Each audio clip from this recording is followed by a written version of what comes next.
அனைவருக்கும் கோபிநாத்தின் அன்பு வணக்கங்கள் நண்பர்களே. இந்த பதிவை கேளுங்க. கண்டிப்பாக உங்களுக்குள்ள ஒரு புரிதல் ஏற்பட்டுச்சுன்னா உங்கள் நண்பர்களோட பகிர்ந்துக்குங்க. இந்த வீடியோ மறக்காமல் லைக்கும் பண்ணிக்கோங்க. ஏன்னா யூடியூப் அல்காரத்தோட நம்மளால் போராட முடியல. பொதுவாக சாமிக்கிட்ட வேண்டுறது எப்படி வேண்டணும் அப்படிங்கிறத நமக்கு நம்முடைய முன்னோர்கள் சொல்லி தந்திருப்பாங்க. அதன்படி நம்ம குலதெய்வத்தை வழிபட்டு வந்திருப்போம்.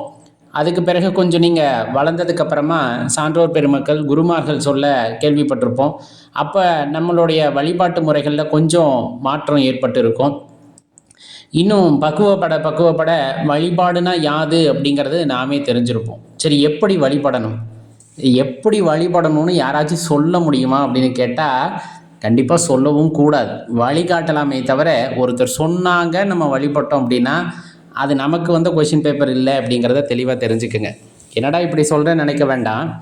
ஏன்னா வழிபாட்டில் பல முறைகள் உண்டு. அதில் ஒன்று என்னென்னா, பிறருக்கு தீங்கு நினைப்பது போன்று வழிபாடு செய்யக்கூடாது, அவ்வளவுதான். என்ன நல்லா வச்சிரு அப்படின்னு சொல்லாமே தவிர இன்னாரை நல்லா வச்சிருக்காத அப்படின்னு சொன்னால் அதுக்கு பேர் வழிபாடு இல்லை. அது தவறான நோக்கத்துக்கு போயிடும். சரி, அப்போ நான் இவ்வளோ கஷ்டப்பட்டனே, அப்போ அதுக்கெல்லாம் பலன் இல்லையா? கடவுளை நம்புகிறோம்ல, கடவுள் இருக்கிறத நம்புறனால தான் ஆன்மீகத்தில் நம்ம இருக்கோம். அப்போ நமக்கு கஷ்டம் நடந்திருக்கு அப்படிங்கிறது கூட கடவுளுக்கு தெரியாமல் போயிடுமா?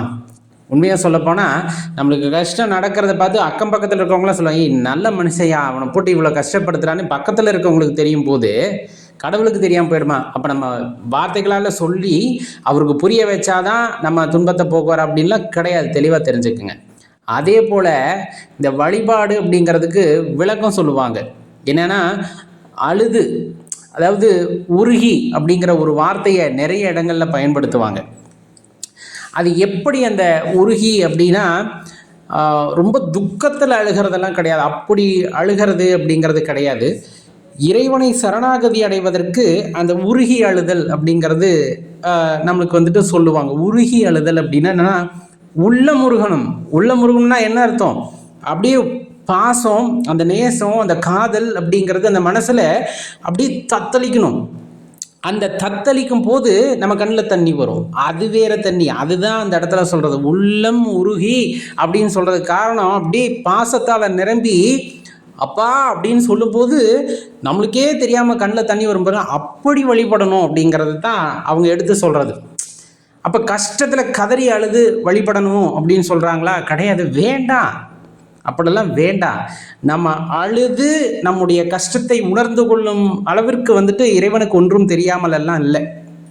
எல்லாம் ஒரு காலகட்டம் தெளிவாக தெரிஞ்சுக்கோங்க. இன்னொரு வழிபாட்டு முறை அப்படின்னா ரொம்ப ஆனந்தமாக வழிபடுறது. எப்படி? ரொம்ப சந்தோஷமாக, எப்பா சாமி என்னால் உண்மையிலுமே முடியல, அவ்வளவு ஆனந்தமாக இருக்கேன், உன்னை நினச்சி அப்படியே ரொம்ப சந்தோஷத்தில் துள்ளி குதிச்சுக்கிட்டு இருக்கேன் அப்படிங்கிற மாதிரி ஒரு உணர்வில் போய் வழிபாடு செய்கிறது, அதெல்லாம் வழிபாட்டோட மிகப்பெரிய உச்சம். அப்படியெல்லாம் நீங்கள் பார்த்தீங்கன்னா நிறைய பேரை நீங்கள் பார்க்க முடியும். ஆனால் அப்படிப்பட்டவங்களை பார்த்தோன்னா நம்ம என்னன்னு சொல்லுவோம் தெரியுமா? பித்து பிடிச்சவன் அப்படின்ட்டு போயிடுவோம். பித்து பிடிச்சிருக்கு. ஏன்னா அவங்க வழிபாடு செய்யும் போதே பார்த்தீங்கன்னா மகிழ்ச்சியாக சிரிச்சுக்கிட்டு நேரில் இறைவனை நிறுத்தி உருவகப்படுத்தி அவங்க கூட பேசுவாங்க. எப்படி? அவங்க கூட பேசுவாங்க. எப்பா என்னப்பா அப்படின்னு அந்த புன்முறுவலோட. அதெல்லாம் ஒரு என்ன சொல்றதுன்னா ஒரு உச்சகட்ட வழிபாடு அப்படின்னு நம்ம சொல்லலாம். நேராக பார்க்குறாங்கங்க, அவங்களால உணர முடியுது, அவங்க உருவகப்படுத்த முடியுது. அதைத்தான் இன்றைக்கி நிறைய வார்த்தை ஜாலத்தில் பயன்படுத்துகிறாங்க. இப்படி வழிபடணும் அப்படி. உண்மையாலுமே அந்த வழிபாடு அவ்வளோ மகிழ்ச்சி தரக்கூடியதாக இருக்கும். ஆனால் என்ன, வெளியே இருந்து பார்க்கும்போது இந்த வார்த்தையை சொல்லிடுவாங்க, எப்பா பித்து பிடிச்சிருச்சுப்பா அவருக்கு உண்மையாலும் பித்து பிடிக்கல. உண்மையாலும் அவருக்கு பித்து பிடிக்கல. அவர் தெளிவாக தான் இருக்கார். தெளிவாக தெரிஞ்சுக்குங்க. அதே போல தான் இந்த உள்ளம் உருகி அப்படிங்கிற வார்த்தை உண்மையாகவே உருகி வழிபாடு செய்தல் அப்படிங்கிறதும் இறைவனை அவருடைய பொற்பாதத்தை அடைவதற்கு நமக்கு வழிகாட்டுதலாக இருக்கும். நம்ம வேண்டுதலில் என்ன விஷயங்களை செஞ்சிடக்கூடாது அப்படின்னு சொன்னோம்னா, எனக்கு இதை கொடு அதை கொடு அப்படின்னு கேட்குறதே தேவையில்லாத விஷயம். உள்ளம் தெளிவாக இருக்கவங்களுக்கு, அடியேன்னு சொல்லுவது உள்ளம் தெளிவாக இருக்கவங்களுக்கு. இல்லை பொருள் சார்ந்த வாழ்க்கையில் போகிறோன்னா நீங்கள் கேளுங்க, அவர் கொடுத்தா வாங்கிக்கலாம், ஒன்றும் தப்பு இல்லை, அதெல்லாம் குறை சொல்கிறதுக்கு இல்லை. ஆனால் மனம் செம்மையடைய வேண்டும், மனதால் அந்த அன்பு வயப்பட்டு இறைவனை உணர்தல் வேண்டும் அப்படின்னு இருக்கவங்கள எதுவுமே வேண்டாம். அது அடியேன்னு சொல்லணும்ல, அவங்க எப்பவுமே வேண்டவும் மாட்டாங்க. அவரை பார்த்தா இங்கிருந்து போய் அவர்கிட்ட பேசணும், அதை கேட்கணும், இதை கேட்கணும், வீராப்பா போயிட்டு அந்த இடத்துல அந்த அருளாற்றை பார்த்தோமே அப்படியே பிரமிச்சு போய் நிற்பாங்க. அப்படியே வேர்வை வருதோ இல்லையா, கண்ணில் தண்ணி மாலை மாலையாக கொட்டும். எப்போ ஏற்பட்ட அழகையா நீ அப்படின்ட்டு, ஏய் என்னமோ வேண்டணும்னு போனியா, அதெல்லாம் அவர் பார்த்துக்குவார் அப்படின்ட்டு வெளியே வந்துடுவாங்க. அந்த சரணடைதல், எனக்கு என்ன வேணும்னு உனக்கு தெரியாதா, நான் வந்து இந்த இடத்துல சொல்லி தான் உனக்கு கேட்கணுமா இல்லையா? சர்வ வியாபியாக இருக்கிற நீ இந்த ஆலயத்தில் மட்டும்தான் நான் பேசுகிறத நீ கேட்பியா? நான் இருக்க இடத்துல எனக்கு எவ்வளோ பிரச்சனை வந்தாலும் அதெல்லாம் உனக்கும் தெரியும்ல, உன்னால் தீர்த்து வைக்க முடியும், போ நான் போய்கிட்டே இருக்கேன்ட்டு போய்கிட்டே இருப்பாங்க. புரியுதுங்களா? இது எல்லாத்துக்கும் இருக்கக்கூடிய இயல்பு. எப்படி அப்படின்னா, அந்த ஆன்மீகத்தில் கொஞ்சம் கரையேறியவர்கள் அப்படித்தான். இன்னும் நல்ல கரையேற்ற சுத்தமாக பேச மாட்டாங்க, சுத்தமாக பேசவே மாட்டாங்க, மௌனிகளாக ஆகிவிடுவார்கள். நீங்கள் நல்லது செஞ்சாலும் பேச மாட்டாங்க, நீங்கள் கெட்டது செஞ்சாலும் பேச மாட்டாங்க, அது நீங்கள் ஏதாச்சும் கேட்டாலும் பேச மாட்டாங்க. இதெல்லாம் வழிபாட்டுடைய உச்சம். ஏன்னா வழிபாட்டுடைய உச்சம் என்னன்னா, அமைதியாக இரு, உள்நோக்கி இரு, அமைதியாக இரு, உள்நோக்கி இரு.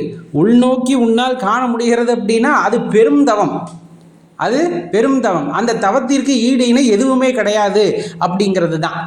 அப்போ அந்த ஈடு இணை இல்லா ஒரு பரம்பொருளை நான் உணர்ந்து கொள்ள வேண்டும் அப்படின்னா உள்நோக்கி இருத்தல் வேண்டும். அது பெரிய வழிபாடு. அதுதான் கடவுளில் வழிபாடுறது, வேண்டுறது எல்லாமே இருக்கணும். எப்பா நான் உள்நோக்கி பார்க்கும்போது உன் தரிசனம் கிடைக்க வேண்டும் ஐயா அப்படின்ட்டு. அந்த இடத்துல போய் பேரம் பேசக்கூடாது கடவுளிடம், இதை கொடு அதை கொடுக்குறேன் அப்படிலாம். ஆனால் முந்தைய பதிவில் கூட ஒருத்தன் குறிப்பிட்டாங்க, அன்பின் பால் அன்பின் பால் நம்ம என்ன வேணாலும் செய்யலாங்க. இயற்கை நமக்கு கொடுத்ததை எடுத்து இயற்கைக்கே திருப்பி கொடுக்குறோம், இறைவன் நமக்கு கொடுத்ததை திருப்பி இறைவனுக்கே கொடுக்கின்றோம். அதில் தவறு எதுவும் கிடையாது. ஏன்னா இறைவன் இந்த உயிரை இப்போது இந்த உடலில் ஒட்டி வைத்திருக்கிறது, மீண்டும் இந்த உயிரை அவருக்கு தான் கொடுக்க போகிறோம். அதுபோல தான் ஒரு விஷயத்தை இயற்கை நமக்கு படைத்து கொடுத்திருக்கிறது அப்படிங்கும் போது எடுத்து இயற்கைக்கு சமைப்பு, அதுலாம் தப்பில்லை. ஆனால் அடியேன் எப்பொழுதும் கூறுவதும் சரிதான், அடியேனுடைய குருமார்கள் அடியேனுக்கு போதித்ததும் அதுதான், எப்போதும் இறைவனிடம் பேரம் பேசாதே, எப்போதும் இறைவனிடம் பேரம் பேசாதே. இறை ஆற்றலை தவறாக நீ எந்த விஷயத்தினும் ஒப்பிடக்கூடாது அப்படிம்பாங்க. இறை ஆற்றலை எக்காரந்து கொண்டும் யாருடனும் ஒப்பிடக்கூடாது அப்படிம்பாங்க. ஆலயத்துக்குள்ளே போனால் யாரையும் கையெடுத்து கும்பிடாது அப்படிம்பாங்க. பொதுவாக சொல்கிறப்ப ஆலயத்துக்குள்ளே போனால் யாரையும் கையெடுத்து கும்பிடாதுன்னு என்ன, உன் கவனம் செதறுது.